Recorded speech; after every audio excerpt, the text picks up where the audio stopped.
आणि आता पाहणार आहोत सविस्तर बातमीपत्र। छत्रपती संभाजीनगर आणि धाराशिवचं नाव बदलल्यानंतर आता विरोधकांनी देखील पुणे, कोल्हापूर, मुंबई आणि नागपूरच्या नामांतराची मागणी केली आहे। राज्यातल्या प्रत्येक शहराला राष्ट्रपुरुषांची नावे देण्याची मागणी इमामचे खासदार इम्तियाज जलील यांनी केली। छत्रपती शाहू महाराजांचं नाव कोल्हापूरला देण्याची मागणी जलील यांनी केली आहे, तर मुंबईला छत्रपती शिवाजी महाराजांचं नाव देण्याची मागणी करण्यात आलेली आहे। नामांतराला धर्माशी जोडण्याचा प्रयत्न करू नये असं आवाहनही त्यांनी राजकीय पक्षांना केलेलं आहे।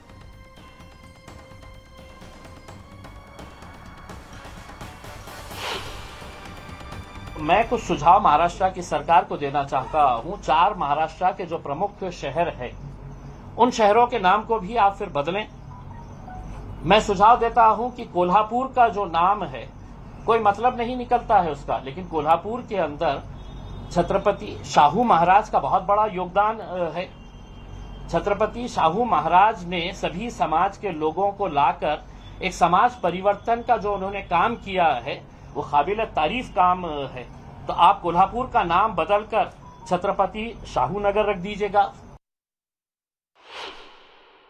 पुणे की एक अपनी पहचान है और वो पहचान है फुले नाम से। फुले नाम से इसलिए है कि ज्योतिबा फुले, सावित्रीबाई फुले दोनों ने ही वहां पर फुलेवाड़ा है, पहली जो शिक्षण संस्था जो शुरू की गई थी, जिसकी वजह से आज पूरे देश में जो हमारी महिलाएं, हमारी बच्चियां पढ़ रही है वो फुले के नाम से। तो पुणे का नाम बदलकर आप उसका नाम है तो फुले नगर रख दीजिएगा, और फुले नगर भी नहीं रखना चाहते हैं तो सिर्फ पुणे की जगह फुले कर दीजिएगा। राज्यामध्ये नुकताच 2 शहरांचं नामांतर झालेलं आहे। छत्रपती संभाजीनगर या नामांतरासाठी तब्बल 1000 कोटींचा खर्च लागणार आहे, कारण शहराचं नाव बदलण्यासाठी प्रशासकीय पातळीवर प्रक्रिया पूर्ण करावी लागते। आंतरराष्ट्रीय पातळीवरती नोंद असलेला आणि महसूल विभाग असल्याने नामांतराच्या प्रक्रियेचा खर्च वाढल्याचा आता स्पष्ट होत आहे। छत्रपती संभाजीनगर असं नामांतर झाल्यानं 1988 पासून सुरू असलेली नामांतराची मागणी अखेर पूर्ण झाली आहे। एखाद्या शहराचं नाव बदलण्यासाठी 500 कोटींचा खर्च येतो, मात्र शहर मोठं असेल आणि आंतरराष्ट्रीय पातळीवर त्याची नोंद असेल तर हा खर्च 1000 कोटींपर्यंत पोहोचू शकतो, कारण सरकारी स्टेशनरीत बदल करावा लागतो। सगळ्या सार्वजनिक सूचना फलक, रेल्वे आणि बस स्टँडवरील फलक, सरकारी दस्तऐवजांमधील असलेला उल्लेख बदलण्याचा खर्च करावा लागतो। शेजारी असलेल्या राज्यांमधीलही फलक बदलावे लागतात, त्यातच आंतरराष्ट्रीय पातळीवरही खर्च करावा लागणार आहे। प्रशासकीय खर्च, कारण वेगवेगळ्या प्रकारचे डिपार्टमेंट्स, मिनिस्ट्रीज, शासकीय त्याचबरोबर निमशासकीय कार्यालय यांच्याशी संबंधित संपूर्ण बदल आपल्याला करावा लागणार आहेत। अगोदरचे जे डॉक्युमेंट्स आहेत, अगोदरच्या ज्या वेगवेगळ्या प्रकारच्या प्रक्रियांमध्ये औरंगाबाद हे नाव होतं ते नाव बदलावं लागणार आहे आणि त्यासाठी मोठ्या प्रमाणावर खर्च येणार आहे। शहराच्या नामांतराची प्रक्रिया गुंतागुंतीची असते। शहराच्या नामांतराचा प्रस्ताव आधी केंद्रीय गृह मंत्रालयाकडे पाठवावा लागतो। त्या प्रस्तावावर राज्यातील विविध खात्यांकडून अभिप्राय मागवला जातो। सोबतच केंद्र सरकारच्या रेल्वे, गुप्तचर, टपाल, सर्वेक्षण विभागांचं नाहरकत प्रमाणपत्र अत्यंत महत्त्वाचं असतं। नाहरकत प्रमाणपत्र मिळाल्यानंतर नामांतराच्या प्रस्तावाला मंजुरी देण्यात येते। त्यानंतर राज्य सरकार राजपत्रात अधिसूचना प्रसिद्ध करतं। दुकानदार असतील, प्रत्येक सरकारी कार्यालय असतील, हे सरकारी कार्यालय सगळं तुम्हाला इफेक्ट याचं इम्प्लिमेंटेशन करणं कंपल्सरी आहे, कारण सगळ्याच गोष्टी आहेत। औरंगाबाद नावापासून तुम्हाला नवीन नाव घ्यावं लागतं, हे सगळं खर्चिकच आहे। पण ह्या सगळ्या गोष्टी कायदा असल्यामुळे कायद्यानुसार झालेल्या आहेत। नामांतरामुळे फक्त सरकारलाच नव्हे तर सर्वसामान्य नागरिकांच्या खिशाला देखील कात्री लागणार आहे। Aadhaar card, ration card, passport update करावं लागणार आहे। सामान्य नागरिकांसाठी सुद्धा मोठ्या प्रमाणावर हा खर्च होणार आहे। जे वेगवेगळ्या प्रकारचे व्हायटल डॉक्युमेंट्स असतात, म्हणजे आधार असेल, रेशन कार्ड असेल, पासपोर्ट डॉक्युमेंट असेल, यामध्ये सुद्धा औरंगाबादच्या ऐवजी छत्रपती संभाजीनगर असं नाव त्या ठिकाणी बदलणं हे क्रमप्राप्त ठरणार आहे। छत्रपती संभाजीनगर आणि धाराशिवचं बदललेलं नाव ही काही पहिलीच घटना नाही। आंध्र प्रदेशात सर्वाधिक 76 शहरांची नावं बदलली आहेत। त्यानंतर तामिळनाडूमध्ये 31 शहरांचं नामांतर झालं। केरळमध्ये 26 शहरांची नावं बदलली आणि महाराष्ट्रात 18 शहरांचं आतापर्यंत नामकरण करण्यात आलंय। एकंदरीतच शहरांची नामांतर करताना खर्चापेक्षा जनभावना आणि इतिहासाचा सन्मान महत्त्वाचा ठरतो हे यातून स्पष्ट होत आहे। छत्रपती संभाजीनगरहून अविनाश कानडजेसह ब्युरो रिपोर्ट, न्यूज 18 लोकमत। आणि एसटी कर्मचाऱ्यांसाठी या क्षणाची मोठी आणि आनंदाची बातमी। एसटी कर्मचाऱ्यांचा दर महिन्याचा पगार आता 7 तारखेला होणार आहे। एसटी कर्मचाऱ्यांच्या पगाराचा निधी 5 तारखेला जमा करण्याची हमी प्रशासनाने घेतलेली आहे। मुख्यमंत्री एकनाथ शिंदे आणि सेवाशक्ती संघर्ष एसटी कर्मचारी संघटनेच्या पदाधिकाऱ्यांमध्ये झालेल्या बैठकीत एसटी कर्मचाऱ्यांसाठी खुश खबर दिली गेली। एसटी कर्मचाऱ्यांच्या पगारासाठी दर महिन्याच्या 5 तारखेआधी 320 कोटी रुपयांचा निधी राज्य सरकारकडून परिवहन महामंडळाला देण्यात येईल। या निधीमधूनच एसटी कर्मचाऱ्यांचं प्रत्येक महिन्याचं वेतन त्या महिन्याच्या 7 तारखेला करता येईल। शिस्त आवेदन पद्धतीमध्ये बदल करून 2017 साली आधीच्या पद्धतीचा अवलंब करण्यात येईल आणि त्यामुळे वाहकांसह इतर कर्मचाऱ्यांना अधिक पटीने होणारा दंड टळणार आहे। वाहकांसाठी नव्यानं 38,000 ATM तिकीट मशीन आणण्यात येणार आहेत आणि कर्मचाऱ्यांच्या गणवेशासाठीचं कापड येत्या 1 महिन्यामध्ये देण्यात येईल। या बैठकीमध्ये काही महत्त्वपूर्ण निर्णय झालेले आहेत। त्यामध्ये दर महिन्याला जो पगार मागे पुढे होत होता त्या बाबतीमध्ये 7 तारखेला पगार आपण एसटी कर्मचाऱ्यांचा करतोय। जी काही तूट आहे पगारामध्ये, एसटीचं जे उत्पन्न आहे आणि जे देणं आहे, पगार देणे आहेत, बाकीचे काही देणे आहेत, तर त्यामध्ये जी तूट आहे ती तूट 5 तारखेला दर महिन्याच्या 5 तारखेला सरकारकडून एसटी महामंडळाकडे वर्ग केली जाईल। हा एकदम महत्त्वपूर्ण निर्णय झाला, जेणेकरून इथून पुढचे सगळे पगार वेळेत होतील। आरोग्यमंत्री तानाजी सावंत धाराशिवचं लोकप्रतिनिधित्व ते करतात, मात्र त्यांच्याच मतदारसंघामध्ये आरोग्य सेवेचा पुरता बोजवारा उडालेला आहे। तानाजी सावंतांच्या मतदारसंघामधील आरोग्य सेवेचा पंचनामा खुद्द संभाजीराजेंनी केला। संभाजीराजेंनी भूमच्या आरोग्य केंद्राला भेट दिली, तिथली दुरवस्था पाहून त्यांनी संताप व्यक्त केला। आरोग्य केंद्रामध्ये प्रचंड धूळ आणि अस्वच्छता होती आणि आरोग्य कर्मचाऱ्यांची संख्याही अपुरी होती। जे कर्मचारी उपस्थित होते त्यांना उपचाराचा अनुभव नसल्याचं संभाजीराजेंच्या निदर्शनाला आलं। अपुऱ्या सोयी सुविधा असलेल्या या हॉस्पिटलमध्ये लोकांनी काय यावं असा सवालही त्यांनी उपस्थित केला। आरोग्यमंत्र्यांच्या जिल्ह्यात आरोग्य व्यवस्थेचा पुरता बोजवारा उडालेला आहे हे पुन्हा एकदा समोर आलंय। इन्फ्रास्ट्रक्चर प्रोव्हाइड करायला माणसं एवढ्या जोरात भरतीवर दंगा असतो, गदारोळ असतो। एवढी भरती भरती करायची तर पहिलं आरोग्य खात्याची भरती करा। सगळ्यात गरज आहे, बिचारा जो पेशंट येतो हा सांगू शकत नाही आपल्या भावना, का तू बोलला तर त्याला हाय ते तिथं ती सेवा मिळणार नाही। कोल्हापूरच्या संभाजीराजेंना आता मुख्यमंत्री पदाचे वेध लागलेले आहेत। सत्तेचा प्रमुख होणं कधीही आवडेल म्हणत त्यांनी आपली महत्वाकांक्षा जाहीररित्या बोलून दाखवली आहे। संभाजीराजेंच्या या वक्तव्याची सध्या जोरात राजकीय चर्चा सुरू आहे। संभाजीराजेंना व्हायचंय महाराष्ट्राचे मुख्यमंत्री। संभाजीराजेंना हवी आहे महाराष्ट्राची राजकीय गादी। छत्रपतींची मुख्यमंत्री होण्याची वाट सोपी? कोल्हापूरच्या संभाजीराजे छत्रपतींना आता मुख्यमंत्री पदाचे वेध लागले। राज्याच्या मुख्यमंत्रीपदी बसण्याची अनेक नेत्यांची स्वप्न आहेत, त्यात आता संभाजीराजे छत्रपतींचीही भर पडली आहे। संभाजीराजेंची स्वराज्य संघटना आता राजकारण करू लागली आहे। स्वराज्य संघटनेच्या माध्यमातून मुख्यमंत्री व्हायला आवडेल अशी कबुली संभाजीराजेंनी दिली आहे। मुख्यमंत्री उद्याच राज्याचं नेतृत्व करायला आवडेल। कोणाला सत्तेत यायचं नाही, सत्ता केंद्र सगळ्यांनाच आवडते। आता मी खासदार होतो, मी काय म्हटलं का नको म्हणून खासदार की सत्ता केंद्र जर मिळत असेल कुठल्या ज्याच्यात काम होत असेल, सामान्य माणसाचे प्रश्न सुटत असेल तर त्याला कोणीच नाकारू शकत। लोकांची इच्छा आहे, इच्छा आणि होणं मध्ये फार फरक असते, पण काम करण्याचा तो एक टूल आहे आणि जर टूल त्या माध्यमातून प्रश्न सुटत असेल तर कोणी नाकारू शकत। संभाजीराजेंनी 2009 मध्ये राजकारणात प्रवेश केला। राष्ट्रवादी काँग्रेसकडून कोल्हापुरातून लोकसभा लढवली पण पराभूत झाले। 2016 मध्ये भाजपकडून राज्यसभेवर वर्णी लागली।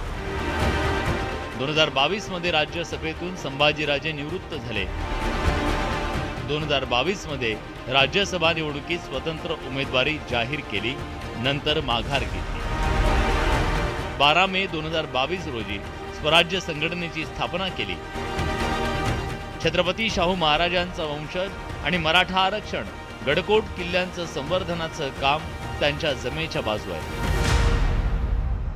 कुठलाही एखादा मुद्दा घेऊन जेव्हा नेता राज्यात फिरतो तेव्हा त्याच्या मागे जनसमुदाय नक्की येतो आणि आता तीच अवस्था आहे की राजेंनी मोठ्या प्रमाणात मराठा आरक्षणाचा प्रश्न असू दे किंवा अन्य काही प्रश्न, किल्ले जे गडकोट संरक्षण किल्ल्याचं आहे ते आहे, अशा काही मुद्दे घेऊन राजे आता वाटचाल करत असल्यामुळं भविष्य काळात त्यांना चांगली राजकीय संधी मिळू शकते. राजकारणात स्वतःचा पक्ष आणि संघटना काढल्यानंतर सत्ता मिळवल्याची अनेक उदाहरणं आहेत. दिल्लीचे मुख्यमंत्री अरविंद केजरीवाल पहिल्याच प्रयत्नात मुख्यमंत्री झाले. आंध्र प्रदेशचे मुख्यमंत्री जगनमोहन रेड्डी पहिल्याच प्रयत्नात मुख्यमंत्री झाले. महाराष्ट्राच्या राजकारणाची वेगळी धाटणी आहे, त्यामुळे संभाजीराजेंची मुख्यमंत्री पदाची वाटते तितकी सोपी नक्कीच नाहीये. बालाजी निरफळसह ज्ञानेश्वर साळोखे, न्यूज 18 लोकमत, कोल्हापूर. शिवसेना आणि ठाकरे गटामधला संघर्ष थांबण्याचं नाव घेताना दिसत नाही. ठाण्यामध्ये शिवसेना आणि ठाकरे समर्थक आमने सामने आलेले होते आणि ठाकरे गटाला आमच्या शाखेवरती हक्क सांगण्याचा काहीही अधिकार नसल्याचा दावा आता शिवसेनेनं केलेला आहे.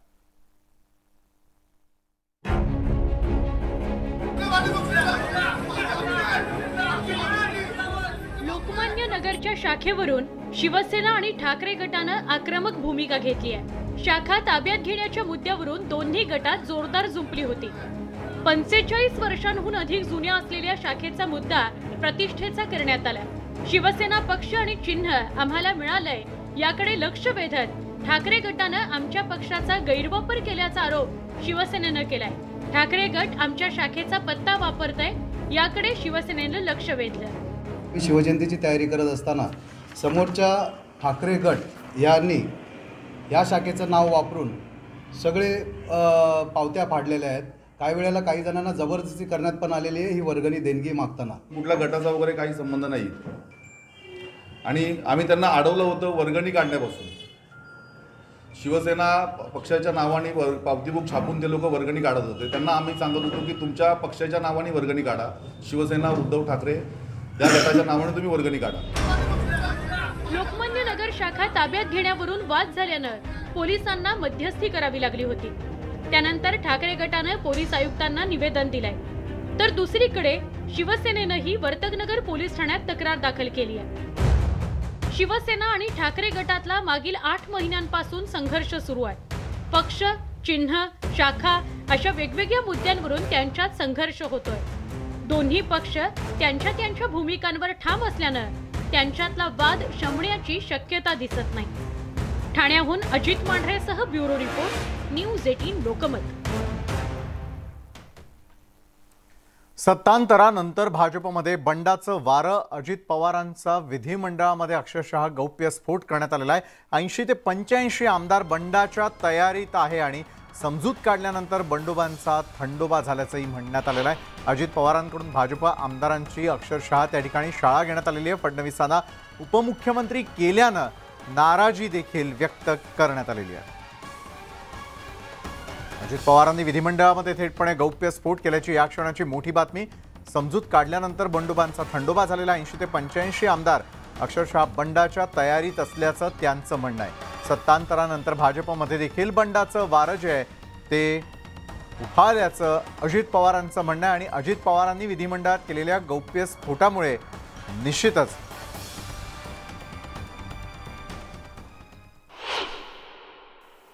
आणि खरं बोलणार आहे.